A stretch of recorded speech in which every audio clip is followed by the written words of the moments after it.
Hello everyone in the VC and everyone else, it's Matt, and it's been a long time, been a good long while since I made a video.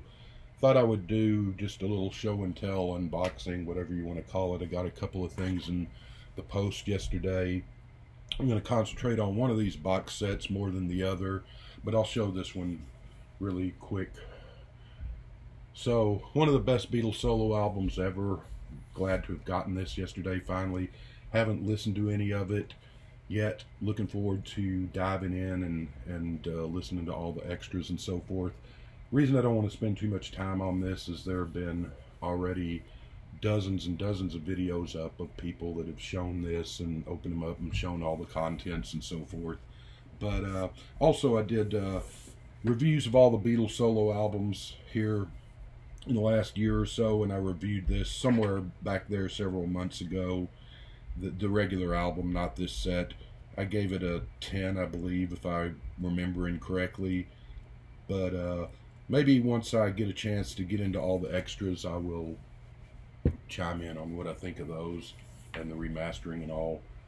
One thing though, and this is the gatefold of the new vinyl edition of this album, which unfortunately is $60, so I decided not to go for that. I just went for the box set instead.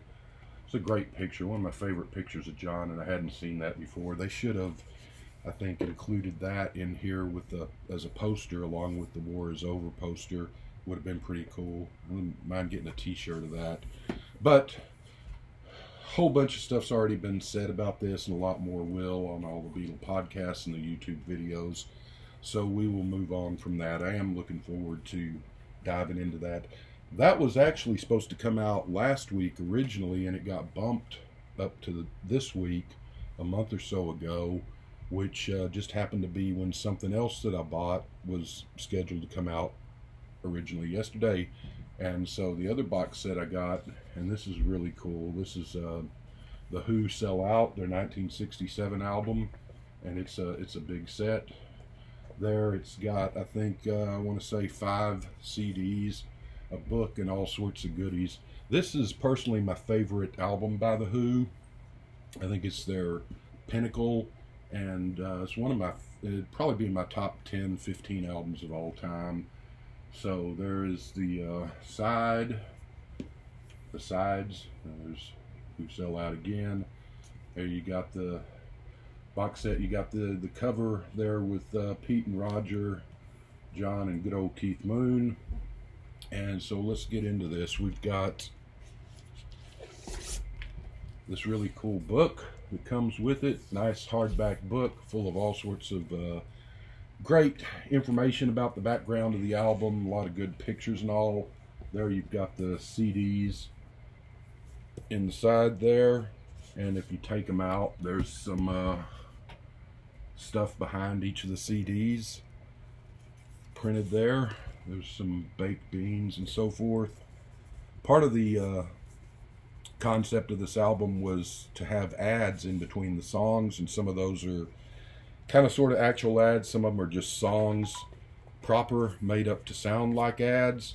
And Pete Townsend, in here there's a quote that said that by doing that they hope, because they talk about a Jaguar car dealer in England, and they were hoping to get free Jaguars, but all they got out of it was 50 cans of free baked beans. So there's the other other 3 discs actually, but the other Keith and John disc. So what you get in here is, first CD is the original album in mono with some extra tracks. Second CD, the original album in stereo with some extra tracks, and they're different extra tracks from the ones on the mono set. The third CD, the one with Keith on the cover there, you get Who Studio Sessions 67 and 68. So I have listened to the mono CD and I listened to the Keith CD already. So I've got 3 others still to listen to. But this is kind of fun. You get some studio chatter and some rough mixes of songs and the band in the studio. Some of it sounds pretty good. It's pretty interesting. And then I haven't listened to this one yet with John on the cover with that kind of chick that looks sort of like a guy, I think. I don't know about all that. But anyway, this is The Road to Tommy, and there's just some extra, some of the 45s that came out around 67 and 68 that weren't on the album, and some other extra things. So you get things like Dogs and Call Me Lightning and Magic Bus, Dr. Jekyll and Mr. Hyde, so forth and so on. And then the final CD is the Pete Townsend demos, which I'm looking forward to listening to. That's that one right there. And so yeah, like I said, this is my favorite Who album. I've actually, here's a CD. I think this came out in 95 or so, which is the original album with some extra tracks, some really cool extra tracks. Here's another one that I want to say came out after that first one. That's the deluxe edition, again with 2 CDs worth of extra tracks, and so that's really cool. And the one thing about, and I'll throw this one in here too, this is the first album, My Generation, the deluxe edition with extra tracks, that I love about these 3 CDs here is that usually when you get deluxe edition, whether it's this big box set thing or whether it's just one of these double CD things with an extra disc of extra stuff unreleased and demos and stuff, 9 times out of 10 with most bands, you give that stuff 1 or 2 listens, you're like, oh, it's, you know, that's interesting, and then you put it back on the shelf and forget about it, and if you pull it out, you just play the regular album. But both of these Who albums, and this would be my second favorite Who album, the first one, My Generation, by the way, if you're keeping score at home, but the extra discs on both of these have some really great songs that you wonder, well, they didn't make double albums back in 1964, and they really didn't make them in 1967 either, except for, I guess, Bob Dylan and Frank Zappa, or some kind of jazz or classical thing. But so they probably couldn't have done double albums anyway. But there's some really good stuff on here that's just as good, almost as good, or just as good in some cases as the stuff on the regular album. And so I actually listened to the bonus discs of both of these quite a bit, in addition to just the regular proper album. And both of these albums would be a 10 in my ranking. So now we got the big old super deluxe box set, and man, that's a pretty thing. That really looks, I love that. That's a nice looking box set. And I was looking through the extra tracks here, and there are a few songs that I haven't heard yet, that I didn't recognize the titles. So I'm guessing they were unreleased things that just never got released till now. Maybe they've been bootlegged, but I've never heard them. Looking forward to hearing them. A lot of the stuff on here is the same, I think, as the stuff on these two. But then there's some extra, I guess, extra takes or extra demos or extra practice run-throughs or whatever. So there's supposed to be, and I've got it on the sticker here, there's supposed to be, I forget the exact number of unreleased songs on this, but if I don't know if these are still available, but if you don't have the Who Sellout, it's an essential album in if you like rock and roll, love rock and roll, it's as essential as I don't know, Sgt. Pepper or whatever. And so definitely should get it, but maybe try to track down this or just the regular CD, or get the album on vinyl if you don't want to spend, I think this was like $120, $130 for this box set. But yeah, with that, the book, like I said, a nice big book, all sorts of really cool pictures, and just all the background on the album. So the album, in case you didn't know, because the only thing off this album, sadly, that gets any airplay, radio play, is I Can See for Miles, understandably so, because it's one of their best songs, and it's just one of the great songs ever released. But there are plenty of other great songs on this album too, and whereas something like Who's Next, there's, you know, 4 or 5 songs that'll show up still on the radio even today. On this album, you don't hear much of the other Our Love Was Is, Melancholia, it's a great album. I Can't Reach You, Our Love Was, I already said that, Relax, it's just chock full of great songs. And the album, it's a concept album, and the concept is sort of ads in between the songs, and it's supposed to sound like you're listening to a radio station, specifically the old pirate radio stations in England, which, never having been to England and not having grown up there, but from what I've read, is back in the day, BBC radio was sort of stodgy and boring, and they would play rock and roll, but you would hear, you know, Day Tripper or something, followed by some piece of music by Beethoven, followed by Satisfaction, followed by some, I don't know, Engelbert Humperdinck, try to say that fast, or Lawrence Welk, or some old Scottish folk singer, you know. So it was kind of hit and miss. And so the pirate stations would play all the rock and roll and soul music back in the 60s, and of course the government shut them down. But this is supposed to be a tribute to the pirate stations. It's supposed to be, even in America, it's supposed to be like listening to an old radio station back in the 60s, where you had the DJs that, you know, with all the rapid fire talking and little sound effects and commercials in between the songs and the songs. And so it works well enough for that concept. That if the songs weren't great, and then it wouldn't work, but the songs are great. It's kind of reminds me a little bit of the first Pink Floyd album, Pepper at the Gates of Dawn, and the album Forever Changes by Love, two other great albums that I'd rank 10, and two other albums that also came out in 1967. And it's the Who at the kind of their most, they rock on this, but they're very whimsical and playful, a little bit psychedelic and fun. And after this, I still like Who music and Who albums after this one. Pete got a little too into himself or self-serious or whatever. Not that he didn't still produce a lot of great music, but the band were never as fun or as good, in my opinion, after this, even though they were good in a lot of spots. But yeah, so let's just look through some of this book here. There's about the pirate radio stations. There's an introduction here by Pete Townsend at the front of the book. There is the Coca-Cola song on here, and that's kind of the background to that.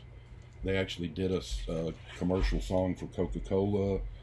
They talk about their favorite nightclub on here, and so there's a little background on that club where the Who and the Beatles and Hendrix and all those people used to hang out. There's about the cover and how that all came about, some alternate cover photos.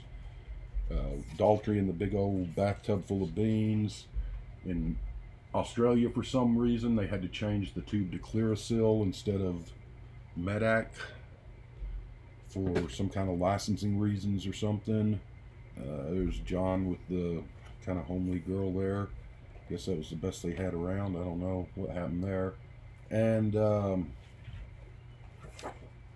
there is then you get into just a track-by-track listing of the various songs and where they were recorded in the background, which is fun to read on the released ones as well as the unreleased ones, released until now.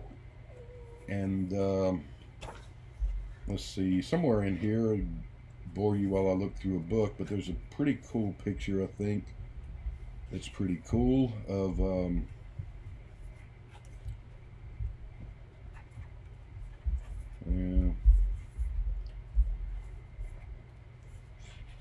oh, there we go. Well, first off, that's a really nice picture of the band. And then down there you got Hendrix with the band, so that's a cool thing. And so, yeah, you got all that. And let's see here. Just full of pictures, full of good music, and definitely an album that if you haven't heard it before, you need to hear it. There's the band on tour in the United States in '67, and there's Peter Noone of Herman's Hermits, because they were playing concerts together with Herman's Hermits. It's kind of a strange coupling, but there you go. And let's see, Here we go. There's a picture of Keith and his wife Kim that I'd never seen before, so that's nice to see, because I always thought that of all the rock star wives, Kim Moon was by far the prettiest of all. So always nice to see a picture of her. Sadly, she died in a car wreck in Austin 10-20 years ago. So you also get this thing full of goodies, and it opens like that. And let me see if I can do this without, it's all going to tilt out. So, but then these flaps open. So in here you've got all sorts of, you got a little 45 adapter, a couple of those. Got a nice picture of the band. And you get not one, but two 45s, both in mono. I can see for miles, back with someone's coming. And nice little picture sleeve. There's your, actually have an original copy of I Can See for Miles, the American copy that I bought way back in 9th grade or so. And then you got another, that's a nice sleeve there, Magic Bus and Dr. Jekyll and Mr. Hyde, which is a Entwistle song, Magic Bus of Townsend, of course, and the good old Decca label, which is what I've got my old Who 45s on, that I bought, like I said, way back when I was in 8th grade, 9th grade. So great song, Magic Bus, and that's not on the Sellout album. It's just nice to have.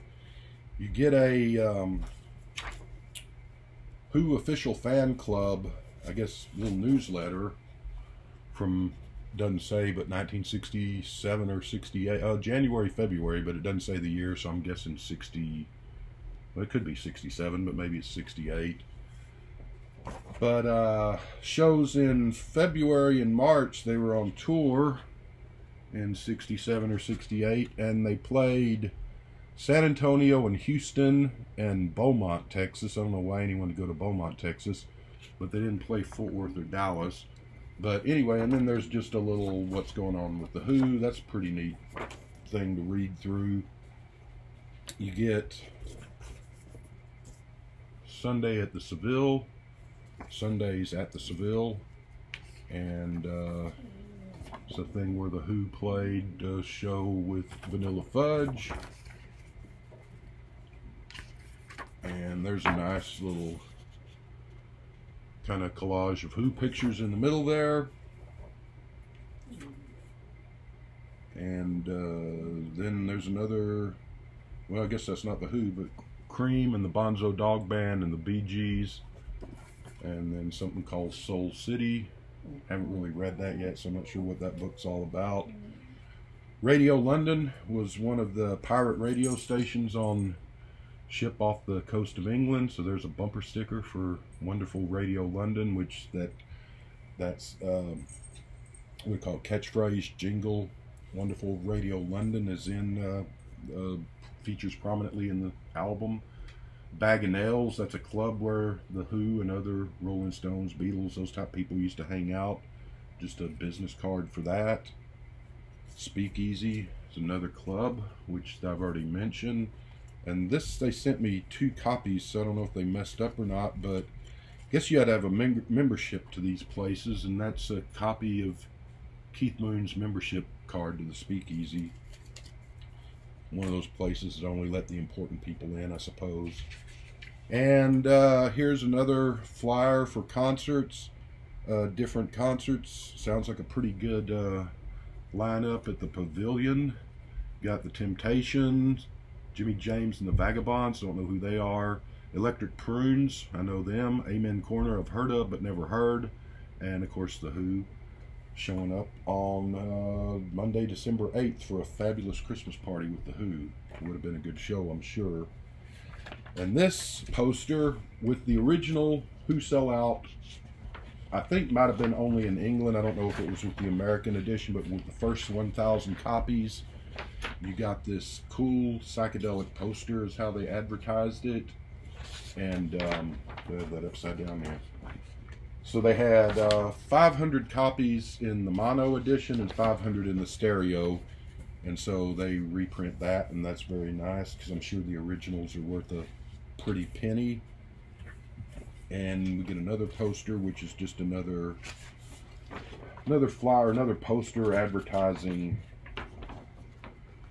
another concert. Traffic, The Who, The Herd. I think that's Peter Frampton's old band, the Tremolos, and Marmalade, who I've heard of but don't really know anything about. So, and the hype sticker I took off the box and stuck on there, which says you get, I think on here, somewhere it says how many extra tracks there are. I thought it was on here, but maybe not. Well, anyway, there's supposed to be a lot of unreleased tracks on it. So it's a really cool set. I'm looking forward to getting to those other 3 discs. I've read about half of the big book. Really interesting stuff. Just a great album. Not going to really review anything on it yet. I have never reviewed Who albums. Still in the middle of doing Rolling Stone albums, which I'll get back to someday, I promise. So maybe I'll do Who albums eventually, and I'll do a proper review on My Generation, Sell Out, and all the other Who albums. But this is a great one. This is just a really cool box set. Now I got to put all this stuff back in here. But impressive set. Sound of the first 2 CDs I listened to is really, really good, all remastered and so forth. So